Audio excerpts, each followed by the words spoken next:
Jambo. Assalamu alaikum. Well, members of the Fourth Estate, good morning. I have a statement basically on our trip to Kiambu County today.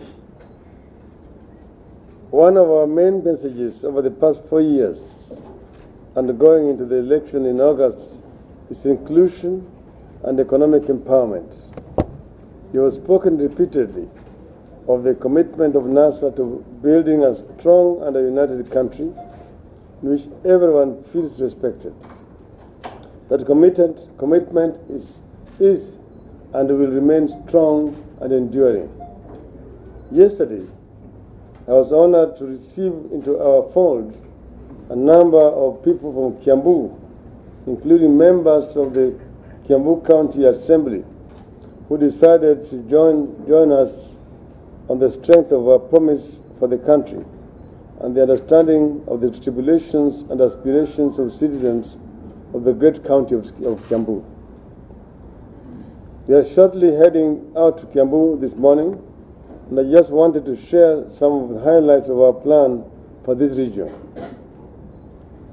At the moment, Kenyans are undergoing many tribulations, and this includes the people of Kiambu.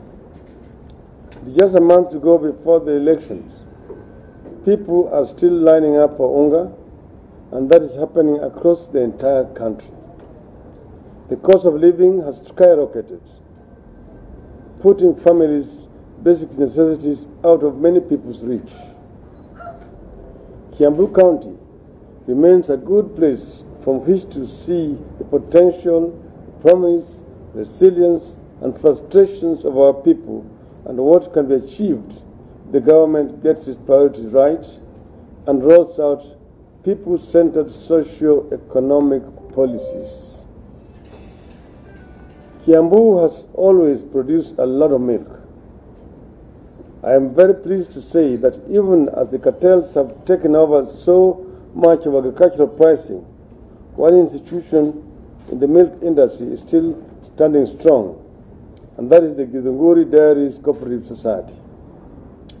Githunguri Dairies has defied all odds in the market and has continued to serve members faithfully and diligently, thus allowing many families in Kiambu to take their children to school and provide jobs for residents. Despite the best efforts of the cooperative, its earnings to the farmers have stagnated while farm inputs have gone up and consumer prices risen sharply. This is something we have to confront. Everywhere across the world, farmers are never left to struggle on their own. Our commitment is to ensure quality and affordable farm inputs, seeds and fertilizers are available closer to the farmers. Cooperatives in particular have played a great role in uplifting their members to their lives, and that is an area we need to strengthen. We paid a great attention to this area with Joe Nyaga, who was my Minister for Cooperatives in the Grand Coalition government. In our manifesto, we have promised to establish a cooperative enterprise development fund to promote agro-processing jointly with farmers organized under cooperatives. There is no reason why the Githunguri Dairies Cooperative Society would not be among the first to benefit from this fund when we take over. We also need to encourage the great tradition of women farmers, which have enabled so many to start and grow small businesses. Kiambu and the Mount Kenya region, along with Kericho and other areas, have the most efficient smallholder farms producing world's best tea. When the British take it from here and market it outside, they call it English tea, but this is Kenyan tea. And the coffee from Kiambu was also the best in the world. These two cash crops used to earn us billions of dollars with which we used to pay our external debts. In our manifesto, we have paid special attention to the need to revive these two sectors and to ensure that it is the farmers who are the primary beneficiaries of their production.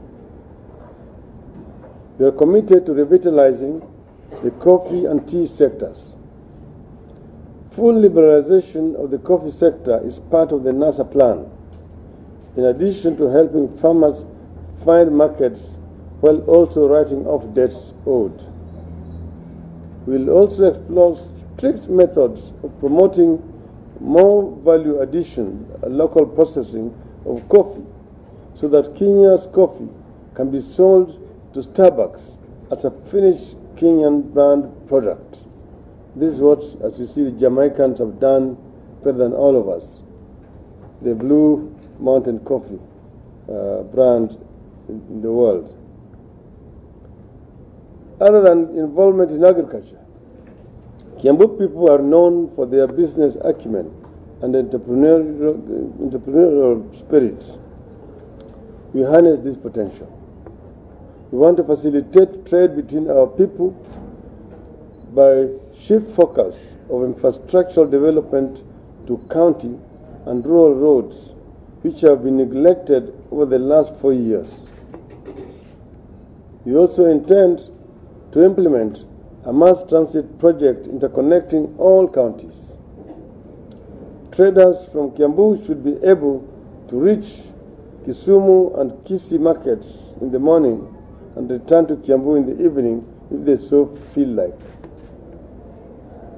We will devote our fullest attention to eradicating the cancer of corruption that is destroying the fabric of our society. One reason the cost of unga and so many essential commodities is so high is because of what now has become an unprecedented corruption under the Jubilee government. Corruption is also making it very difficult for people to engage in businesses. Toa kitu kidogo, toa kitu kikubwa, toa kila kitu. All TKK. Our war on corruption is a war for a better Kenya.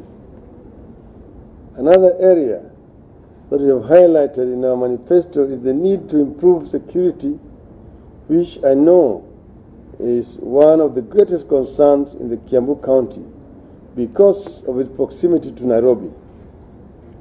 Our approach in NASA does not merely entail building police stations and deploying officers in communities, but addressing the development gaps that leave so many people despondent and lead them to crime and drunkardness. So it is not just enough to go and destroy those drinking dens and leave people despondent. You need to address the cause, not the symptoms. As a president, I will ensure that every Kenyan is safe in whichever part of Kenya they live. In all these efforts, our greatest focus will be our youth. They constitute the majority of our population and they have immense energy, which we must tap in order to take our nation forward. The reality, however, is that the youth face hardships that are unprecedented. There's a very few jobs that are open for the hundreds of thousands who leave school every year, and the youth unemployment rate is nearly 40%. That is why they fall back on illicit brews and criminal gangs, not only in Kiambu, but across the nation. In the end, all these efforts will come to nothing if we do not pull together as one people, building one nation. I remain extremely committed to building a nation in which any Kenyan can live, do business, and own property in any part of the country. That is why national unity is the first item in the NASA manifesto. We mean it. It has always been my dream to follow in the footsteps of the true nationalist Kenyans and have never felt that any one community is better than or inferior to the other. I hold strong convictions about inclusion, about integrity, about democracy, and about the need for a leader to pay the fullest attention to the needs of the ordinary Kenyans. We are a great people and a great country.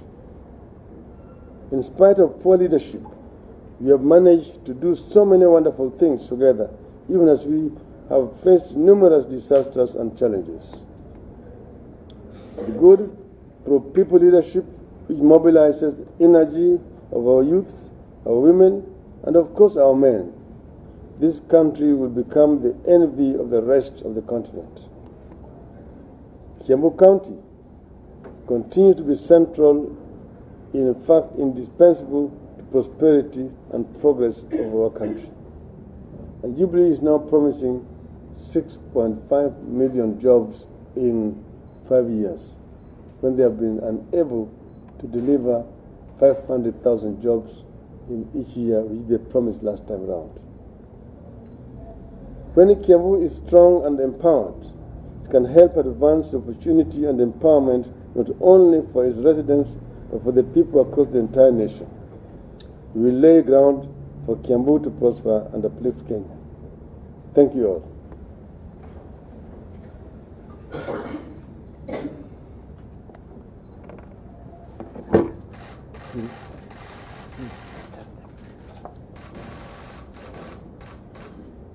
Yes, sorry.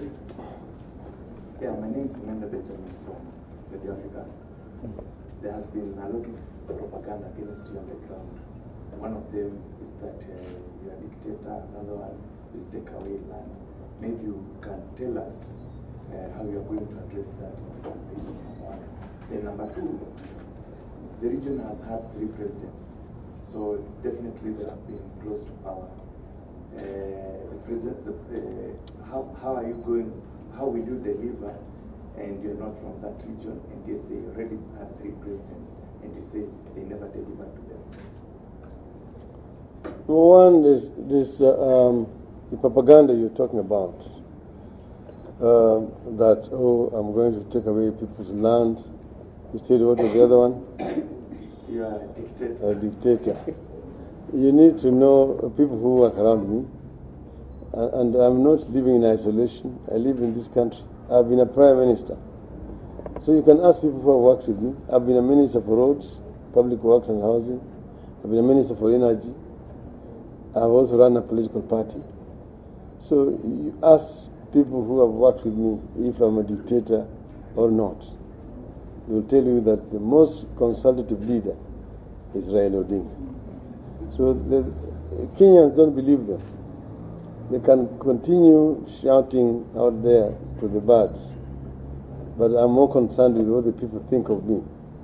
And most Kenyans don't believe that I'm a dictator. But there's what is called benevolent dictatorship. Was Mwalimu Nyerere a dictator? You may say yes, and so on and so forth. So you need to look at when somebody makes difficult decisions, hard decisions, that is not dictatorship. It's acting in the best interest of the people. It's a situation where the end justifies the means. Okay?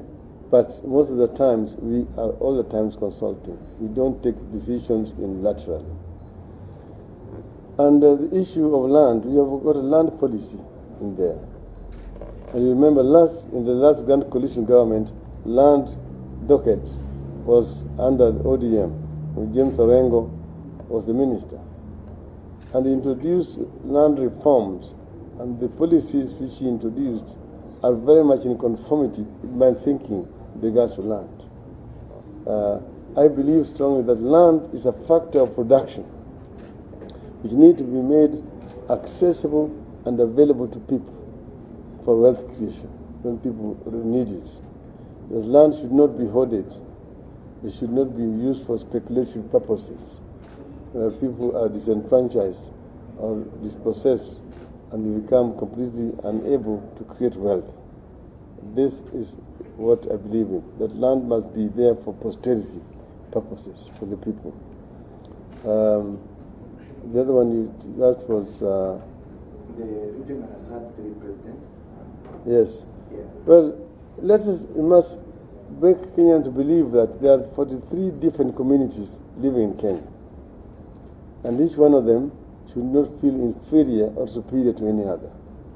And they should therefore not have this idea that unless our own man, a man from my ethnic community, is at the top there, I cannot benefit. Because then you are going to dismember the country. People should feel secure as Kenyans under any leadership.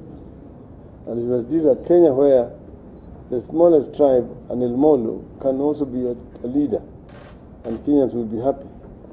Tanzania has got more ethnic communities than Kenya, over 100. And the presidents there have come from very small tribes. Mwalimu Nyerere came from a very small tribe called Zanaki. The Zanaki live around Lake Victoria there. They're a very small community. Mwinyi came from Zanzibar, which is just a small island compared to the Tanzania mainland. Mkapa comes from a very small tribe down there in Mtwapa, and Mtwara, on the other side. Same thing with Kikwete, around Bagamoyo. Even now, the current president, John Paul Magufuli, comes from a very small sub-tribe of the Wasukuma. You see, and it is not an issue. Tribe is not an issue in Tanzania. Tanzanians are a happy lot. They don't think of you as a member of this tribe and this other tribe. So Kikuyus are Kenyans. And they should not feel insecure if there's somebody else who is not a Kikuyu as a president. See, the past president was a Kikuyu. That did not stop me, Raila Odinga, as saying Kibaki Tosha. By the time I was saying Kibaki Tosha, I knew he was a Kikuyu. And I went out and campaigned for him. Why? Because he was a Kenyan, like other Kenyans. Okay? So other tribes have lived here under leadership of members of other tribes. Moi was a president. He was a Kalenjin for 24 years. So I want to give an assurance to members of the Kikuyu tribe. They will feel even more secure, more happier, under a more responsive nationalist government led by Raila Odinga than under the mediocrity, which is Jubilee, in the name of Mundu Wakwa, Mundu Wamushi. Yeah, my name is John Kirashi. Now, you mentioned the mass transit system in the manifesto, and there is some confusion within us, some of it coming from the secretary, from the advisors, about 2 manifestos within the NASA manifesto. Could you please clarify that? No. There are not 2 manifestos. First, we have the main manifesto document, which is a bigger booklet, which lays out our policy reforms on all the key sectors of our economy. Then there is a shorter, abridged version of it. And then there is an implementation point, action point document, which is simpler for people to understand, and it's explaining exactly what is in the main document. So there are no contradictions. Those documents speak to each other. Thank you so very much. My name is Enoch Sekolia from NT. Now, getting out of today's discussion a little bit, we're talking about, my question is related to the IEBC register. You're quoted saying that the IEBC register is not yet clean. Actually, some time back, I talked to IEBC commissioner who said that the problem is not theirs, that the report by KPMG was not detailed, that the report only estimated the number of people who might be dead, but they are still voters. But they don't give the actual details of the people that are supposed to be removed. So, according to them, it was a shoddy work. I don't know what is your thinking from that. You see, you remember, we even went to court to say that KPMG did not have the capacity to do the auditing. And the IEBC defended the KPMG. And then there's one time when we wanted to reach an out-of-court settlement. When we asked the KPMG, could they say that yes, they had not done it, but that we are going to employ a company with the experience and capacity. When we asked them to name that company, they were unable to name it under the excuse that it was a customer-client issue. Well, we are here with us, and the facts has now come home to haunt the IEBC, because KPMG have done nothing, and we're sure that they've been paid a lot of money. Just need to ask how much money have they been paid. Because when we've been looking for that report, our officers have gone to IEBC several times to try to get that report. It's not available. When our Secretary General asked for it, Professor Zani, was told that the report has been presented to Parliament. Parliament has been dissolved for all intents and purposes. Why do you send a report to Parliament, which has been adjourned same day? You not meet. Just excuses. Because they know that this is a shoddy work that has been done, and that there's a deliberate attempt to try to retain ghost voters in the register for the sinister motive of having them vote, even if they're not proper voters. And this is a very serious issue that needs to be addressed. And IEBC is not addressing it. Mr. Odinga, 34 days to the general election. Is there an assurance that the elections will be held from your side, bearing in mind the issues that are coming up, especially on the voter register, the ballot paper printing issues? Is there an assurance that the general election will be conducted on August the 8th? And secondly, how does this tally with other programs that NASA has come up with, for example, a doctor polling station, extra vigilance to ensure that only people who turn up and are registered as voters will turn up? How do they tally with the issues that your team has raised on the authenticity of the voter register? Is it possible to do one with the exception of the other, or they must go hand in hand? First, let me say, put it on record here, that we as NASA are very committed to August 8th elections.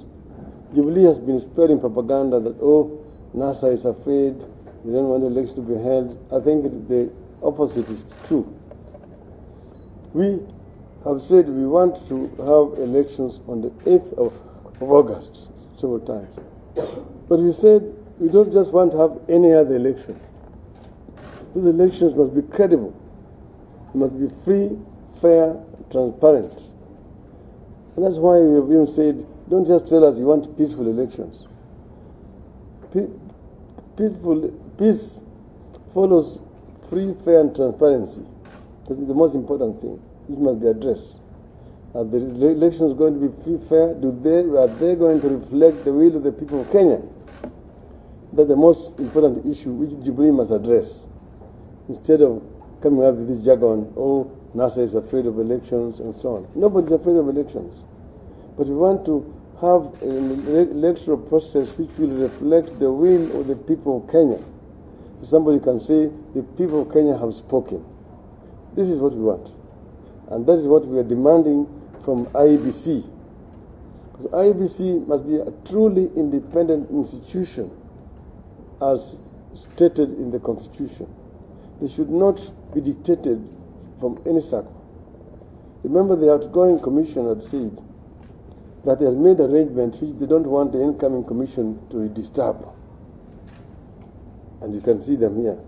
This Al-Ghuraj thing was a work of the outgoing commission.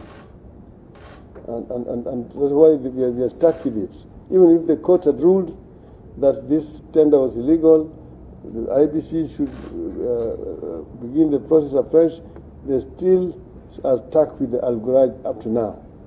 Ask yourself why. There must be something truly sinister about this. And then the issue of auditing, why should auditing become a major issue? Then you see some staff being suspended, supposedly for ABCD, and then they are reinstated again without explaining why were they suspended in the first place, what has the investigation revealed, why are they being reinstated. Some external hand is directing issues at the IEBC that is interfering with the independence of the IEBC. And this is an issue of serious concern to us as players. That if you have a referee who is already wearing the uniform of the team you're playing against, you're in serious trouble. Maybe as a follow-up question to that, the printing of ballot papers is underway from 27th or thereabout, and the ones that are not yet printed for the presidential vote. Is it how do you deal with the situation? Is it a proposal that another company is awarded the tender of printing the presidential ballot paper? How do you go about it? Cancel the entire thing, or look for another firm to print the ballot papers for the presidency? See, that matter is in court. We are expecting a ruling on Friday. I don't want to say anything that will be prejudicial to the case that is in the courts. So I'd rather wait until that time. My name is Kiambu. You have a meeting on Friday. Information that you asked, especially the youth people here, coming to that meeting to press a certain way, in a particular way, from certain press code. And we know 7-7 is synonymous with the struggle for liberation, so-called second liberation. What specifically is the message in terms of this press code that you ask your supporters to observe on that day? We've asked the youth to come dressed in normal dresses. Just said wear white cap and a white handkerchief, a sign of peace, a symbol of peace. Because as you know, Sabasaba is a very important day in our liberation calendar, this country. Remember, for a long time we had a single party dictatorship. And when we came up to say that the time had come for Kenyans to go multi-party, because we were condemned for being diversionary, some were called ethnic chauvinists, and so on. And just a few days before Sabasaba, Honorable Kenneth Matiba, Charles Rubia, and yours truly were arrested and taken to detention. But the Kenyans, despite all that, defied the intimidation and threats and marched to Kamkunji grounds. And a number of people were killed. Many of them also found their way into prisons. So we are remembering Sabasaba, and because Sabasaba set the ground for repeal of Section 2A and allowing for a multi-party system to be introduced in our country. So that's why we now remember it as a peaceful day, a day for peace. People are going to assemble at Uhuru Park. The clergy is going to be there. There's going to be a prayer. And then from Uhuru Park, we will go to Kamkunji grounds for a rally. And that will be also a peaceful rally. And we want to set the stage for peaceful elections. So we have said that every Monday there will be, henceforth from that day, a prayer for peace throughout the country until after Nani Nani. So Sabasaba to Nani Nani.